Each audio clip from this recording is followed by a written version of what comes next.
We met on a dating app with the premise of what a dating app is, just a hookup. So we didn't have any preconceived notions. But when we first met each other, that spark was undeniable. And so when, then that's when we decided to maybe think extend about the relationship a bit. Exactly. And then once you do that, then you start going into your personality and different things, and that's where the differences came in. Yeah, what differences? I mean, I see one. You're black and he's white, right. but list some others. Actually, even deeper than the main one that you see, the obvious one that you see, was that strong in our situation because I'm from California, I'm from San Diego, I'm used to diversity. So, being with somebody of a different race is not something that is a big deal for me. It's whoever. But by him being from where he's from, the country, small towns, where in actuality, I really believe that I'm the only black person that he's really ever known in his life. Now, Mr. Weldon, is she the only black person you ever known? Pretty much. For real? That can happen. You live in a small town, don't travel much, that can happen. And now, with that as backstory, what were you thinking about on the dating apps? And, I'm gonna see what it's like on the other side. Yeah, I mean, pretty much, I just wanted to experience something different, I guess. And you end up liking one another. Were you surprised? Definitely. And she was way different than I expected when I met her. I mean, I've never really met too many black people. It was more what I seen on TV. Right. And I know you can't believe everything you see on TV, but it's kind of... But if that's all you know... Right, so I was expecting, a little more ghetto girl, I guess, and, and I didn't know how to explain it, but when we started talking, I was like, whoa, she used words I had to stop her from, and it's like, well, what does that mean? Right. Educated, intelligent. Yeah, and that wasn't in your list of qualifiers for black folk.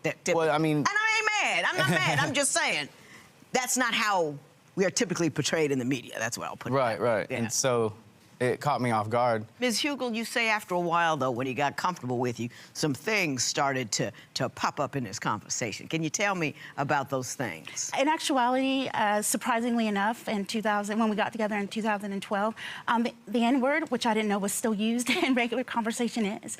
And there were one example. We were watching a show or a movie, and we're sitting on the bed just watching a movie, and he says there was a situation where two white guys started chasing a black guy, and he says, "Oh, they're about to get that in." And I whipped my head over to him, and he literally did this. He stood straight. I said, "What did you just say?" He goes, "Huh?" He still didn't look at me. What did you just say? Right, I feel you. And then he said, "Oh, I said that guy's gonna get him." I said, "No, that's not really what you said."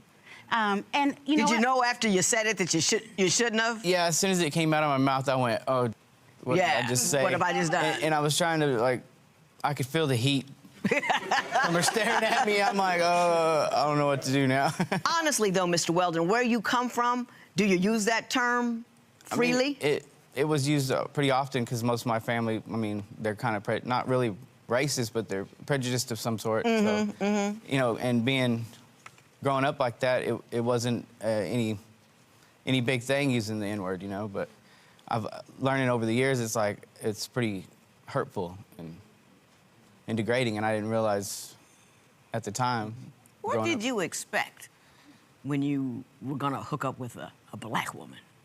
Did you have any idea? I was scared to death, to be honest. I was intimidated, and I was nervous. I hadn't dated nobody in 16 years because my previous relationship, I was with the girl for 15 years and married for almost 10. So, Ms. Hugel, some other things came up during the course of your relationship. You say he frequently referred to you as my black girlfriend. Right. Explain that to me.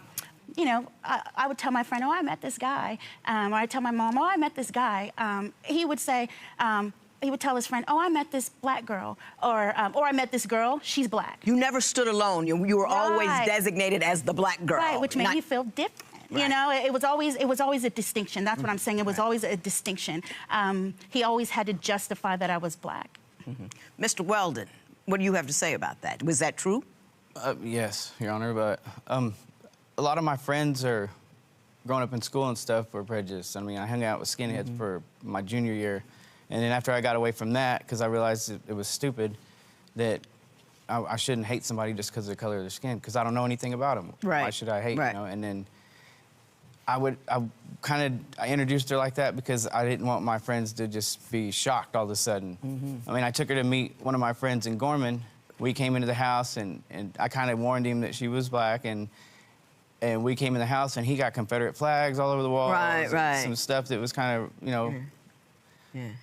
But in his defense, I will say this. He's introducing you into an environment where, you know, they're not around a lot of black people, and he was just up letting them know, this is you, my girlfriend, and she's black, and don't get crazy with it. I'm trying to tell you. You know, just kind of give a heads up, because it was going to be jarring to that community. Not to yours, but to that community. Having said that, I'm going to say this. I understand that you are concerned that he's not really committed to this relationship because of past relationships. So I want you to explain to me why you feel that. This is a little crazy. So these two met on a dating app, just looking for a fling. And 6 years later, they are married with 2 kids. I mean, that escalated really quickly. But here's the weird part. Now they are fighting over what we are calling cultural differences. And honestly, that's probably just a polite way of saying there's something deeper and more negative going on. This man even admits that when they first met, he expected her to be a ghetto or whatever. And I'm like, dude, you are missing a tooth. And you are judging people based on TV shows. Not everything you see on cable is reality, my guy. Maybe fix your tooth first before projecting stereotypes onto someone else. Okay, he literally fantasized about a stereotype. Think about it again. He went on a dating app for a fling, found this amazing woman, a queen of occurs, and instead of leveling up, he stayed stuck in 2003. She even says he's just used the N-word around her. And I'm like, it's 2026. Why are we still saying that word, especially in front of your black wife? That's not slick. That's straight up who he is. And let me be clear, if you feel that the need to warn your friends that your wife is black before she even shows up, that says everything. That shows what kind of environment you are bringing her into, what your values are actually. You can't say you love her while keeping company that disrespects her. She deserves a peace, not a husband stuck in the dating app mindset. Honestly, I still can't understand why she had stayed with someone like this. But hey, they fell in love. They are together. So now I want to hear from you.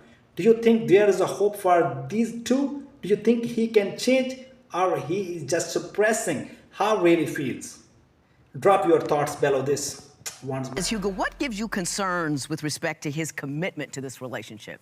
There was always an arm's length distance kept between me and his family, between me and his life. Granted, you know, when I did meet him, he was coming out of a relationship, a marriage, and you know, I actually was okay. Well, I'll be there as a friend for you. And coming out of this marriage, it devastated him. Ms. Hugo, I'm going to interrupt you. You're talking about a lot of things that are perfectly true and interesting, but I want to tell you what stuck out to me.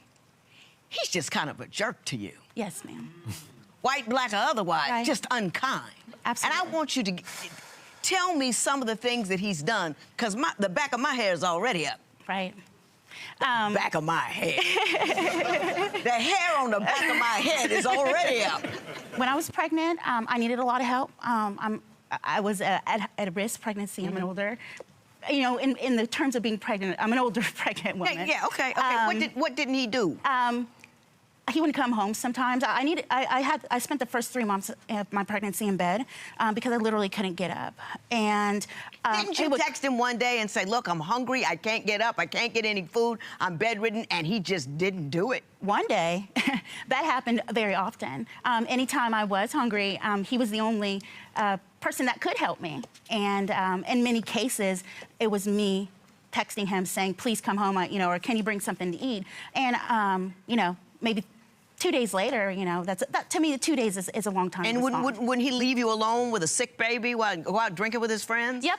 My baby ended up having some health issues. Right. And he was boozing. Yeah, yeah. And when you were pregnant with the second baby, wasn't he talking to other women? That happened the whole relationship. But I didn't find out. I didn't find out the seriousness of it until as time has gone on. So yes. Your son was so ill that you had to quit your job to care for him. And did he say to you, so what, you just given up now? Yes, well, because I had to quit my job, of course, that's causing some financial issues. And so I looked at him, hey, you got to help me with some of these bills. You know, I've done everything I can. I've gone through all of my resources. So when I was kind of angry that he was like, well, why don't you go do this? Why don't you go do this? I'm like, now it's time for you to do this. Do something, right. He actually said to me, well, what, are you just going to give up? I got you. Mr. Weldon, that's a whole lot of incoming. And I'm going to give you an opportunity to defend yourself. Guys, this is getting really bad. Now she has saying that while she was on a bed rest during a high-risk pregnancy, this guy, yes, the one with the missing tooth, would not even come home sometimes. Like, dude, what are you doing? Your wife is medically ordered to stay in bed carrying your child. And you are out doing what exactly? Playing hide and seek with the responsibility? Come on. And it gets worse while she has at home pregnant and sick, taking care of the kids. He's out taking to other women. I mean, this is literally the lamest excuse for a husband I have ever heard in my life. And honestly, I don't get why she is still with him. Here is the truth. If your wife quits her job to take care of the sick child, survives a high-risk pregnancy, and you don't even help her, but instead flirt with other women, you don't love her. Let's stop pretending. And the part that made me want to just punch this dude in the face, he has the nerve to say that because she quit her job, she is giving up. She gave up her job, she gave up her body for pregnancy, she gave up sleep. The only person giving up here being a husband, you can't just disappear during the hardest season of her life and then criticize her for trying to survive it. That's not marriage. That's not marriage. That's a marriage 101, folks. In my opinion, this guy needs to be long gone. And I truly hope she finds some peace after all of this, because he's a Lucy. Weldon, is all the things Ms. Hugel just said about you accurate? Unfortunately, they are. Okay, talk to me about that. She would tell me I'm still hung up on my ex. And I didn't think I was at the time, but you know, recently I've realized she's been right about it, and I regret some of the things I've done, and I can't change what has happened in the past. But what's with all the disregard? I mean, I think all of those things, when you stack them up together, is you actively saying to her, you're really not that important. You're really not that important. And I want to ask if you have any insight on why you felt the need to keep telling her she's really not that important. I was a jerk at the time. I didn't understand. I have a hard Well, have you unjerked yourself? Yes, ma'am. Yes, ma'am. How did you get de-jerked? At the time I was doing a lot of stuff, I had a drinking problem, and I was sometimes not in my right mind. And I mean, I can't blame it on that totally, but I went through an old cell phone and I was reading some of the text messages that had gone back and forth between us, and I sat there and I just couldn't believe the things I did and said to her that she's done nothing but help me, and all I did was treat her terrible. I mean, he told another woman that he loved her and sent pictures of your children to her. Is that true? It was on my birthday. He was speaking to another woman, and he had told her, she'd asked, well, do you have any feelings for this person? Because he had just called me his baby's mama kind of thing. That's how he would refer to me. And she asked, so, how do you feel? Or are you ever going to get back with her? And in the message, it said, no, I don't love her anymore. I don't have those feelings for her anymore. It's all about my kids. And then proceeded to send pictures of our kids. Mr. Weldon, did that happen too? On my birthday. Yes, ma'am. How long ago was that? Last year. On my last birthday. Okay, let me ask you. You got 2 kids together, so I'm seeing it a little bit. But why didn't you break camp earlier?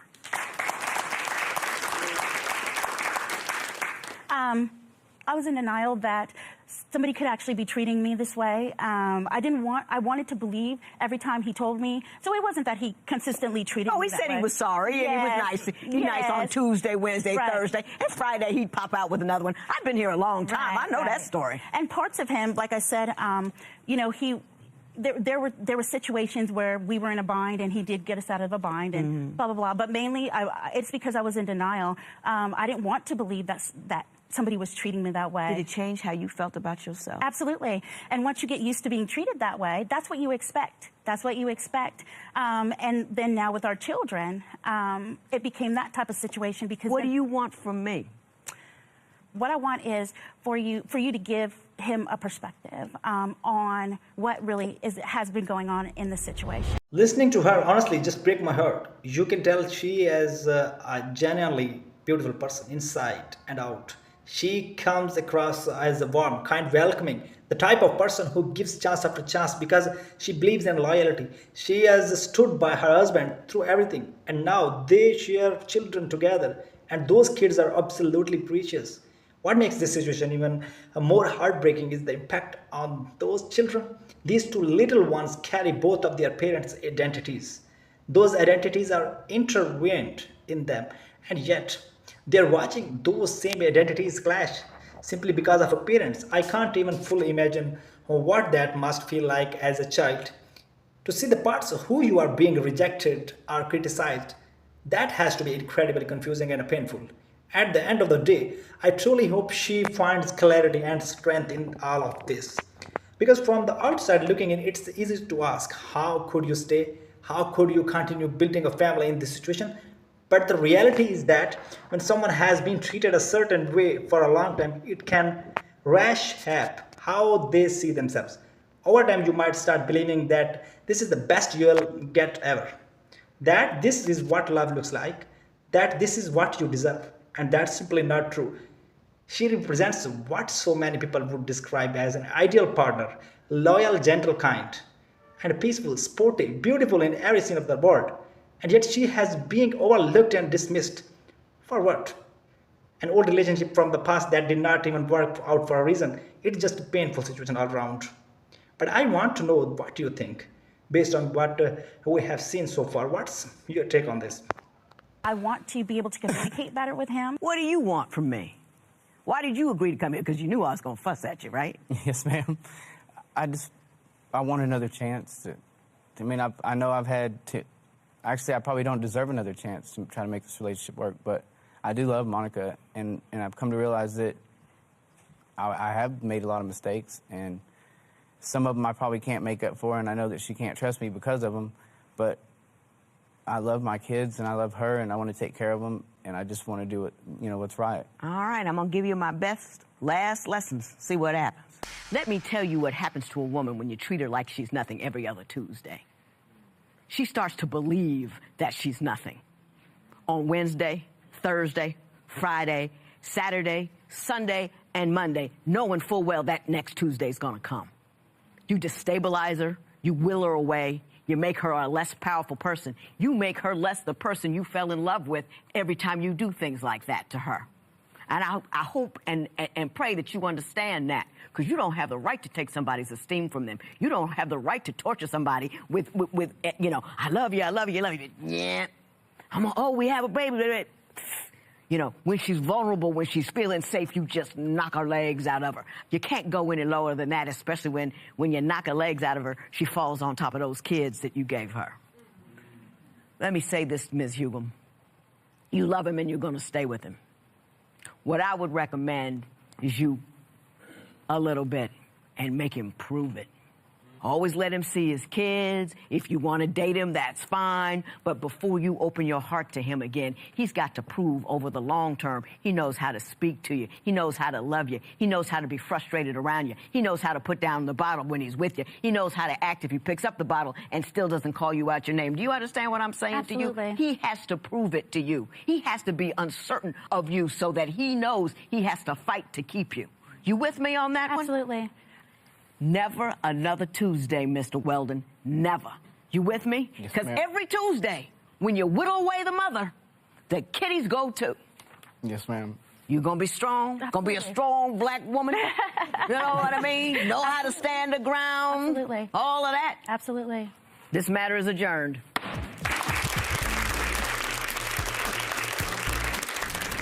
are you willing to forgive him? In actuality, I don't know if I'm willing to forgive him. I have finally woken up and gotten that confidence within myself that Judge Toller said that I need, and I have decided to put a distance between us and see what will happen.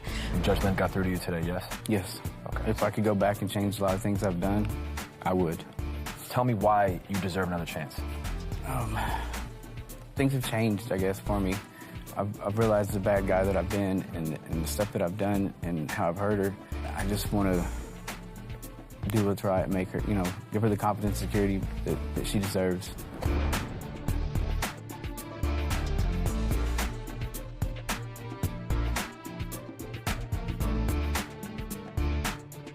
I honestly think the judge got it exactly right. This woman really needs to step back and remember who she is and what she is worth. Because the absolutely has value. It does not matter what she looks like or where she comes from. Her background does not define her. She was created with purpose, and that alone gives her worth. Now here's the part one, a struggle with. At the end, we see that they have decided to stay together. This is his last chance to prove that their relationship can survive. And look, I understand that when two people come from completely different backgrounds, challenges are going to happen. That's real, that's a life. But there's a difference between challenges and straight up character issues. At some point, you can't just call it a cultural differences. Sometimes it's deeper than that, okay? Sometimes it's about prejudice. And racism is not challenge. You just work through like communication problems. Those two things don't belong to the same category still. They have two children together. And when kids are involved, there always hope. You want harmony, you want peace. I will say this, I'm glad they're trying. I always someone who believes in fighting for that marriage, especially when kids are involved. If it can be saved in the healthy way, I'm for it. But at the same time, she has to rediscover her self-worth. So now I want to hear from you. Do you think a relationship like this can truly survive and thrive? Or this is one of those of situations where it's just too broken to fix? Drop your thoughts below. Let's talk about it.